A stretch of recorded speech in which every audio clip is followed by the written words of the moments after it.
Hey there, have procrastination, perfectionism, or self-doubt still stealing your dreams? What if you could finally finish that one project, your book, your course, your podcast in just 12 weeks? That is exactly what we do inside the Delay to Daily Action course, a proven system to help you plan, focus, and follow through. And right now, it's 15% off until the end of the year. Don't wait for the perfect time, because this is your time. Click in the link in this episode show notes to start turning delay into daily action. And I'll see you in the course. So being the strong one, the dependable, reliable, always there for everyone, sounds admirable. And it is. But what happens when giving becomes constant and your own needs are always pushed to the back burner? That is when strength can start to cost us our peace, energy, and even our health. Today, we are diving deep into what this really means to carry the role of being the dependable one and how to finally set yourself free from the circle of people pleasing. Welcome to the Minute Mastery Podcast, a conversational productivity and time management podcast where busy authors and entrepreneurs are inspired to create time for what truly matters. I'm your host, Ngozi Edema. I'm a time management coach, writer, and entrepreneur.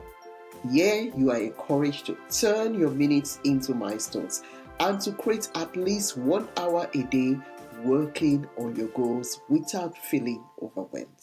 And since you are here, I thought I'd let you know of a storybook to gift your favorite kids. Once upon a time, and they lived happily ever after. Children love those phrases. I love them too, and I suspect you may love them too. As a mom, I've spent hours reading and listening to my children read their favorite stories, and now I write stories too. Here is one of them you may want to check out. The Proud Sunflower. It is the story of Princess Sanzu, the Sunflower Princess, a princess loved by all, but who got into trouble. Within the pages of The Proud Sunflower, you encounter what real beauty is. Your kid will love the beautiful story and powerful illustrations. The Proud Sunflower serves as a gentle reminder that we all need to stand on the shoulders of others to succeed. So, read this story with your little ones and allow it to illuminate the universal language of empathy, forgiveness, and personal growth. The Proud Sunflower is a top book of parenting, morals, and responsibility, and it's available on the Kindle store and on paperback formats. Excellent for beginner readers. Click in this episode show notes or in the description on YouTube to order yours. And check out my other storybooks to read with your kids, or gift a child a storybook if you do not have kids of your own. My guest is Rachel Sietzema, a guide and advocate for emotional wellness. She helps people recognize when being strong has become a heavy mask to wear and how to reclaim balance by setting boundaries and learning the power of saying no. Welcome to the Minute Mastery, Rachel. Thank you, Ngozi. Appreciate it. It's lovely to be here. And I'm looking forward to connecting with your audience. Thank you very much for coming. So we're talking about setting boundaries. But before we start, I just want to find out from you, does it mean we never say yes to people when they ask for help? That is the common misconception, is that you'll become selfish and, not care for people. And that is not what we're saying, because it's like anything in life. Nothing in the extreme is good for us. So if we have too many no's, that's equally problematic. But if we've got too many yeses, which is what we're talking about today, it's detrimental to us knowing ourselves and being the best version of ourselves, which ultimately helps everybody else. When we stand up and we care for ourselves, we actually model to others and encourage others to do the same. Thank you. So what does that road looks like in real life? Why do so many people end up being the strong one, the one to carry that role? There's so many different ways that people become that, but I like to call this a condition. It's called pleasitis. Can't help but please. And it's commonly developed as a survival strategy. So we think of it as something that someone's just in the habit of, but it's actually come out of a really great purpose, and that is to protect you.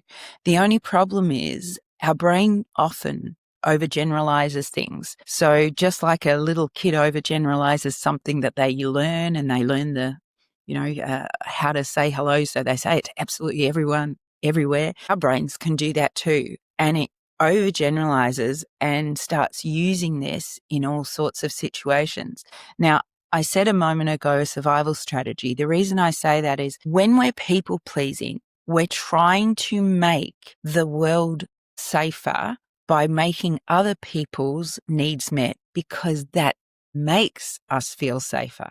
Does that make sense? So we are actually doing it for ourselves, but it doesn't actually end up meeting ourselves, because when we're giving out all that energy, we're neglecting ourselves in another way. So a common, in the extreme, where people pleasing can happen is in a family where it's tumultuous.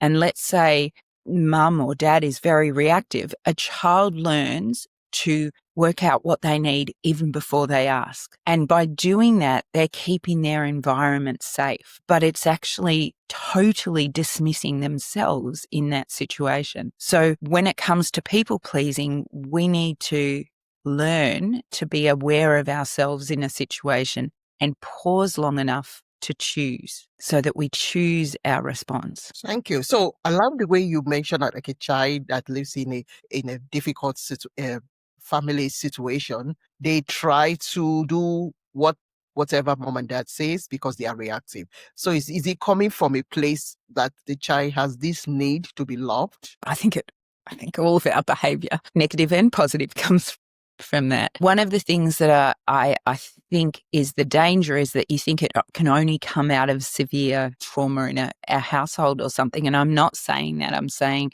that can be one of the ways that it comes, but it's also modeled to us. Look at us. You know this. We're women.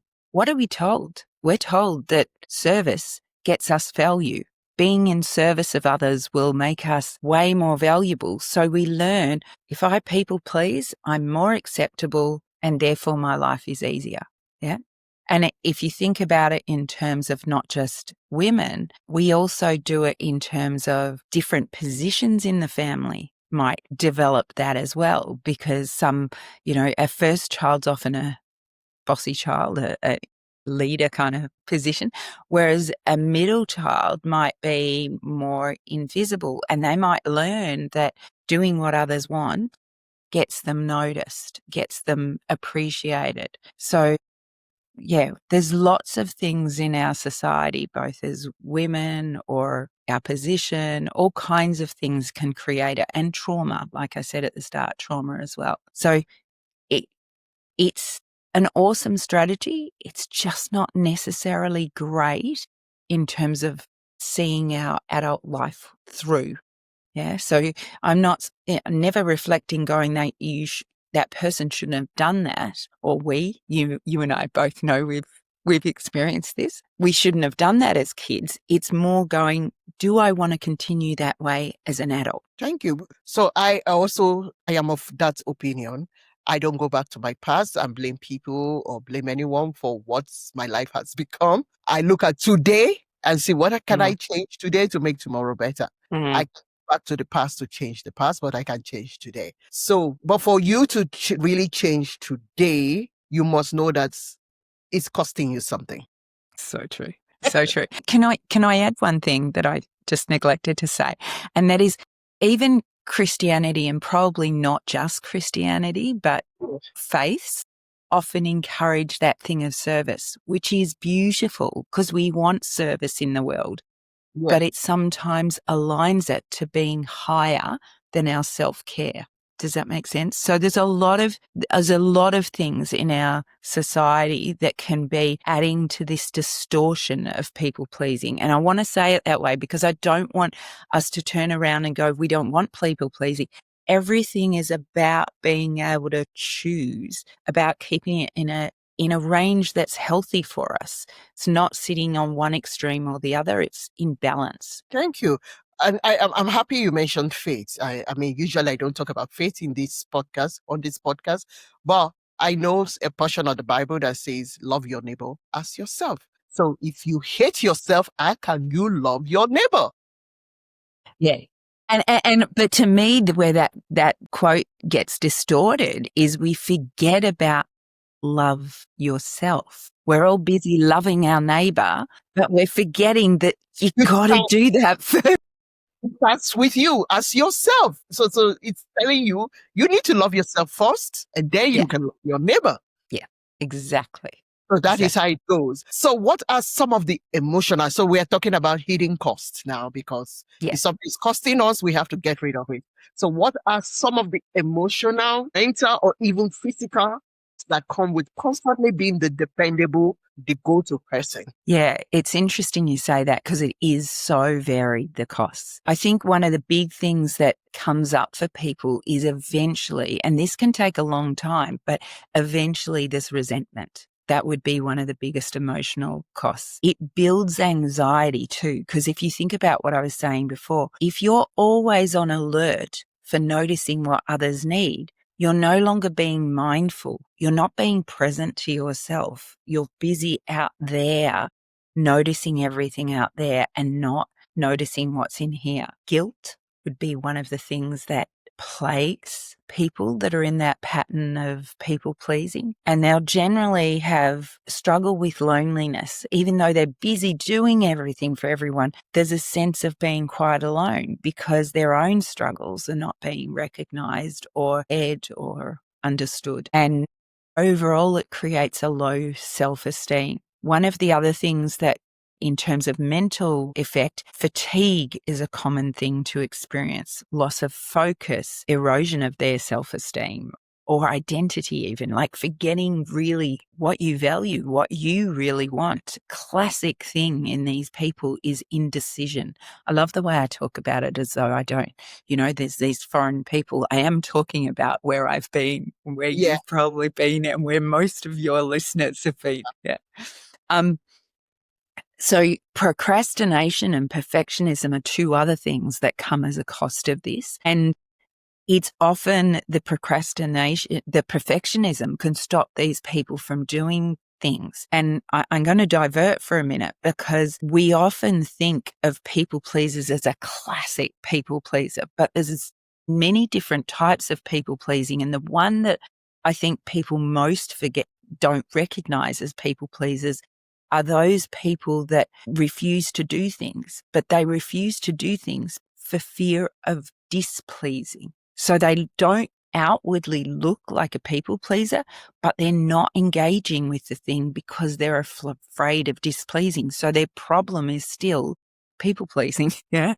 And that perfectionism that many people pleasers run high can stop them from even starting things for themselves as well, which really becomes problematic, and for others. The physical costs is that even things like the tension in your body builds up and you get more aches and pains, you get colds, your immunity's not as strong, because your cortisol, that's the stress hormone, is off all the time. And so you have a lot less resilience. Things like constipation, gut issues, that's more likely to happen from this kind of behavior. Headaches. There's just a whole lot of things that can be expressed physically. And often we don't make that link that the way I'm behaving in the world is actually creating this. I myself had headaches for 30 years. And yes, there was emotional memories, things that might have happened, but there's also this holding on to everything. And that's a common experience for a person who's a people pleaser. It's like they're on high alert all the time. Like, what do I do? What can I do next? Always trying to think what other people need. It's a very vigilant place to live. Thank you. We all get tired. And even when you are not doing anything, you get tired. True. So how can someone tell the difference between normal tiredness that is human and the deeper exhaustion that comes from burnout as a result of overgiving? Yeah, such a great question. I think the fundamental difference is when you actually rest when you're tired, it feels reviving. When you're actually burnt out, because of this kind of vigilant behavior, you will actually not get that rest from resting. You will just feel exhausted all the time. So the things that give you pleasure or used to give you pleasure will stop even giving you pleasure. So I noticed when I myself had my husband died of a brain tumor, and thank you. And there was a lot of stuff that went on at that time, like just so hard. And what I found was with my focus being totally on his care, I lost knowing what was important to me. So I couldn't even tell you, on the 1 hour I had off a week for two years when someone would come in and care for him because he had seizures, I wouldn't know what to do with it. Would go, what do I really love to do? And that's the problem. It doesn't, I imagine some of your listeners are thinking, oh, I'm not like that. And it's true. Like, you don't start out like that. What happens is that just seeps in slowly. You just say no to doing that dance class that you wanted to do because your kids have to be taken to school, to activities, and you've got to prepare for the next day. And you just start letting those things that used to give you joy just drop off slowly until you stop remembering and knowing how to find that joy. And so I think one of the dangers is, like any illness, if it comes gradually, we don't notice. And that's what this does. It isn't boom. It's not like, I've broken my leg, I need to go see the doctor. It's much more like there's a cancer inside and it's just slowly eating. This has that effect. If you don't have something to show you and wake you up, it just slowly creeps in and takes hold of your life and sucks the life out of you. Thank you very much. Thank you. The power of no. So now we've seen the hidden costs. Why is saying no sometimes the most supportive and loving thing we can do? Yeah, because when we say no, we're actually saying something so profoundly to ourselves. So most people think that what you say out is for the other person, but there's so much power in what you're saying back to yourself. So not saying no, you are silencing yourself. You are silencing your needs. You are not recognizing yourself in a situation. So what you're telling yourself is, I am not important. I am not to be valued. And so by speaking out and saying no, as uncomfortable as it is, and it is uncomfortable, let's acknowledge that. When you're not used to doing it, it's very uncomfortable. But when you do that, it's like you've got a little champion behind you going, yeah, go, you can do this. That's great. Because that voice, that acknowledgement of self has just been lost, maybe over years, over decades, but it's been lost. And it means that you're constantly silencing yourself. And one of the things I always say does the most damage to people is what we don't say. So I talk about it as the elephant in the room. I'm putting my hand behind my shoulder. You can't even see that. The elephant in the room. That thing that we don't say is so damaging. That thing just takes our energy all the time. Well, a no, when we're not saying no, the yes is behind there going, I want to be heard. I want to be noticed. I want to get to choose. And we're going, no, no, no, no. And that takes a bucket load of energy. So, before when we talked about burnout, or how do you recognize when you're further gone, so when fatigue is not just I'm tired, but it's this, it's that takes so much energy. Ignoring yourself takes so much energy. And we've got good at it. Don't get me wrong. We've got really good at it, but it still erodes our energy. And the funny thing is, as humans, we are constantly trying to keep the familiar, even when the familiar is destructive. So your audience will hear this and they will go, oh yeah, but the familiar will go, no, but let's just keep it as it is. I don't want to have to start saying no because I'm familiar with saying yes, and it's so much more comfortable saying yes. So I'll just keep saying yes. But the cost is that it comes out in all those ways in their body. Thank you. Sorry that I have to take you back to what we have discussed before. Keep me focused. Keep me focused, please, please. I'm sorry that it has to be with you being a caregiver to your husband. There is no way you can take yourself out of that. And it's an admirable thing to do. So for people listening, from your perspective, in a situation where I don't call that is not people pleasing, and I'm sure that is not, you don't consider that as one of the people pleasing things we do. But there are times that we need to play the role. We need to be dependable. We need to be reliable for people in our lives that we love. And Absolutely. that is one of the occasions that we have to do that.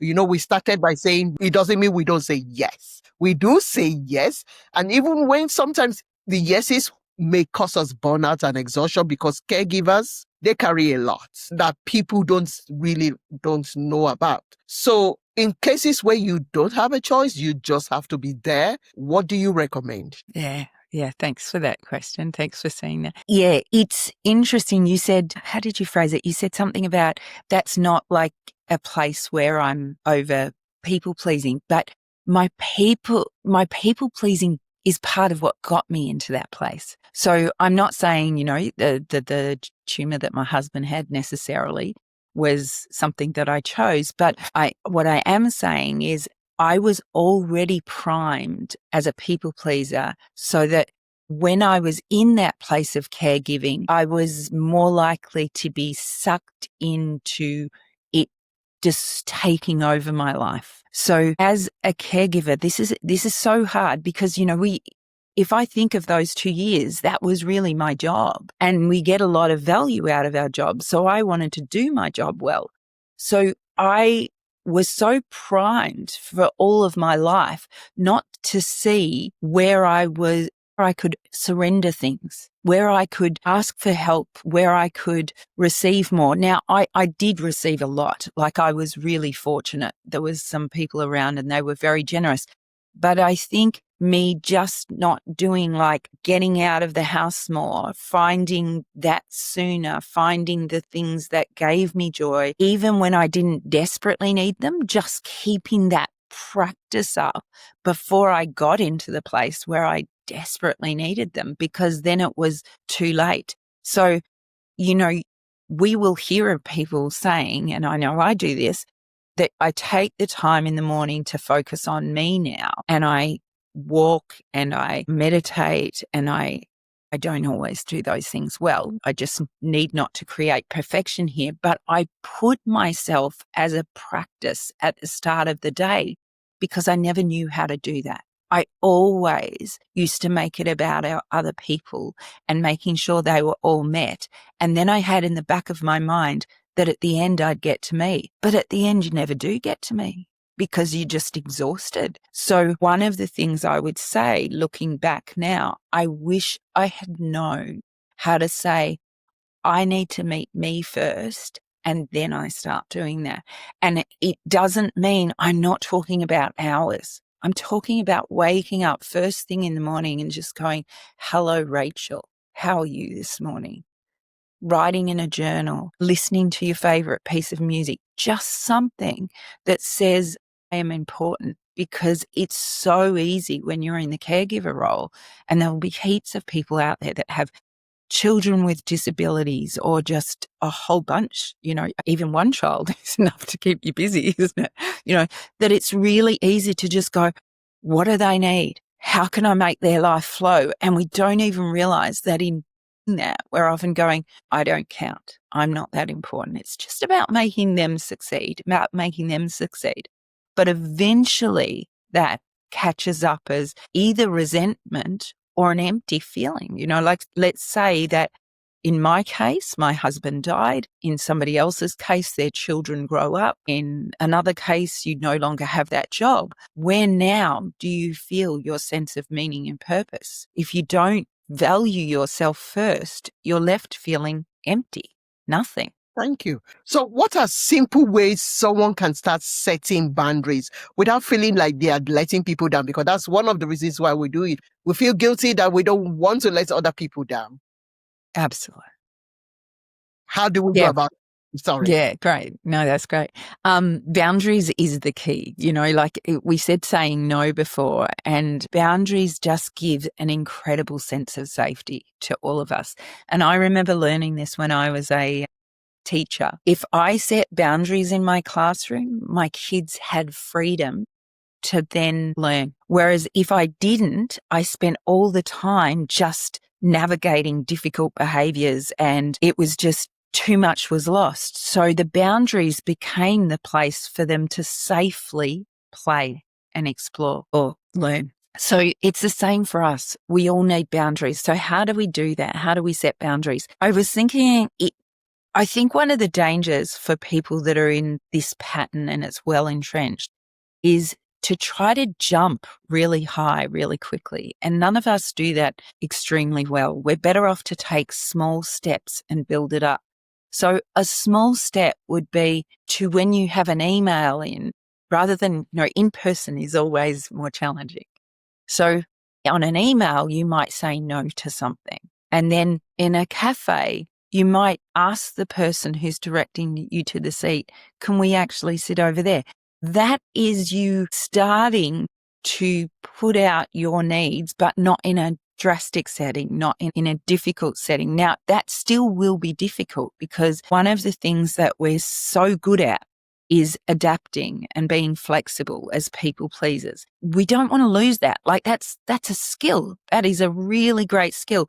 We want to be able to stop and choose, is this a moment where it's good for me to adapt and be flexible? Or is it important for me to actually say what I need in this situation and do something different? So it's never about pitting no or yes against each other. It's about the choice. Where is this healthy for me and where is it not? So I would say to your people, it is really important to just stop, pause, and look for the little things where you can just start to notice yourself. So, you know how I said before, getting out of bed, just rather than saying yes to everyone the moment you wake up, what if you were to say, no, first thing in the morning, the kids don't ask me for anything. I don't do anything for them until I've had a cup of tea. It might take 10 minutes, but let's think about this. You can't afford to give yourself 10 minutes in a day. Would you be comfortable with that if you said that to your child? Right? You can't give yourself 10 minutes in the day. None of us would be comfortable with that. So why are we comfortable with it for ourselves? So we most times treat other people better than we treat ourselves, which is Gold. Absolutely. If you want a great line to question in your head, it's always, I would say, would I do this to my best friend? Mm-hmm. So when you're saying yes, would you be happy if your best friend was saying yes to everything? No, not for a second. You'd be rallying, going, no, come on, you need to do this for you, And yet, do we do that for ourselves? Yeah, thank you. So if a listener realizes they've been living as the strong one for too long, because some of us have spent decades doing that, and habits are so difficult to unlearn. So what is the very first step they can take today to help them start breaking free from this habit? Okay, this word, it's so simple, and I've said it quite a few times deliberately so that hopefully it lands eventually. Pause. Pause, pause, pause, pause. Because one of the things that we do is we automatically respond, okay? Yeah. Our automatic, that's our unconscious brain, jumps in with responses, I should say with reactions, and those reactions are not often what we want, yeah? Or some of them are, because it's keeping my heart beating and it's doing all these things and it's amazing. I love my unconscious. But when it comes to responding to new situations, I want my conscious, my front part of my brain to activate, because that part creates new responses. This part just utilizes your unconscious, just utilizes what it's known before. And some of the stuff in my background is not what I want to draw from. I didn't always see the best stuff in my home life to draw from. So I don't want that being drawn from. I want this part of my brain, the frontal lobe, to be the part that I'm creating a different response from. So pause, pause, pause. I can't emphasize that enough. And then ask yourself some questions like, where am I in this? You know, what is best for me? The advantage of the pause is it allows you to notice yourself, because we're so used to just going, the person, what do they need? You just slow it down and go, okay, I know what they need, because you're highly attuned to what they need. Though I have to say, on a sidetrack, we think we know what they need. Sometimes we're not getting that right. And often we're making an assumption that taking away their struggle is the gift. It's not. You think about how many things you've learned, and the best of your learning has probably come from the biggest of your struggles. And so what are we saying? We're saying we're protecting them from having those struggles, so then they miss out on the learnings. So this is going to sound horrible.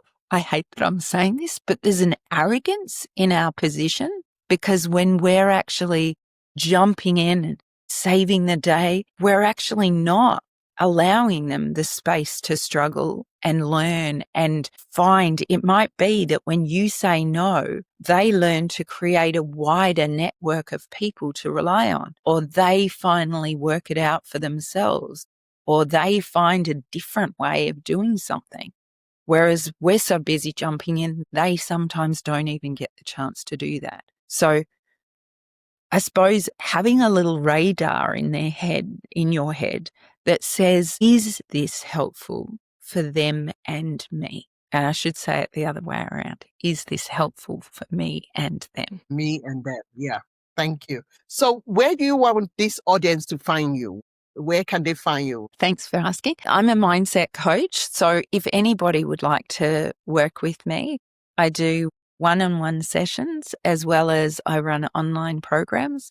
So if they can contact me either by phone that's a bit tricky for your audience. So I'll go with, they can contact me by going to my website is probably the easiest. So I should say, I always do this. I know how you change you is spelt, so it's easy, but they don't. So it's you with the letter U, and then change, the word change, and then the letter u.com.au. And I think that's the easiest way, because then they don't have to remember email address or anything, just that website if they're interested. And the stuff on my website that they can look at that will give them assistance too. So yeah, if your audience wants to reach out, please feel free. Thank you. It's going to be in this episode show notes for all who want to contact Rachel. Thank you very much, Rachel, for coming to the show. Thank you. Very insightful. Thank you. So Thank you being so much. strong doesn't mean you never say yes. It means your yes comes from a place of choice, not obligation. You can still show up for the people you care about, but without losing yourself in the process. That is the power of boundaries. That is the freedom that comes when you let go of people pleasing and burnout. And if you are ready to start taking action and start doing, I am inviting you to download my free 7-day sprint workbook. It is built on one idea. You don't need a perfect plan. You just need 7 days of small wins. Inside, I guide you through one small action a day, a brain dump and clarity reset, a simple priority system, the daily 3 method, reflection prompts that helps you build your confidence. It's short, it's simple, it's powerful. And the best part, is free to download. If you've been listening today and thinking, I just need something to help me start, this is that something. Go over to this episode show notes to download your free copy today. Thanks for tuning into the Minute Mastery Podcast. If you have found this episode helpful, please share it with someone who could use more time in their day. And remember to subscribe and leave us a review. Until next time, you are in control of your time and you've got this.